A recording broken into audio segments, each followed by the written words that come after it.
Udah ngerasa tua mungkin gua ya, bikin borong Bitcoin ini. Dan kita akan bikin terus setiap bulannya sebagai bukti bahwa ini adalah aset yang gue percayai, dan aset yang gue percaya dalam jangka waktu yang panjang, 5 tahun, 10 tahun ke depan akan berbuah yang luar biasa. 2025 itu akan jadi tahun di mana kalian para holder Bitcoin tuh ngerasa bahwa aset kalian nggak bertumbuh secara signifikan, tapi nggak apa-apa ya.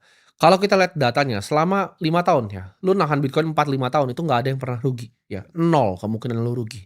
Kita mungkin bisa ngelihat aset-aset lain seperti S&P ya, seperti aset-aset yang lain juga, emas ya kan, perak bahkan, naik jauh lebih tinggi dibanding Bitcoin. Tapi nggak apa-apa ya, layaknya semua aset, semua itu ada masanya dan semua ada waktunya. Ini justru saatnya menurut gue untuk kita punya conviction untuk terus gitu kan. Kita akan lihat ke depannya mungkin Federal Reserve akan mengubah kebijakannya ya, yaitu quantitative easing di mungkin 2026 Q3 atau Q4. Dan di saat itu terjadi, ya Bitcoin pasti akan naik lagi. Dan lo bisa putar balik videonya, di 1 Januari ini apakah gua cenayang atau enggak gitu kan.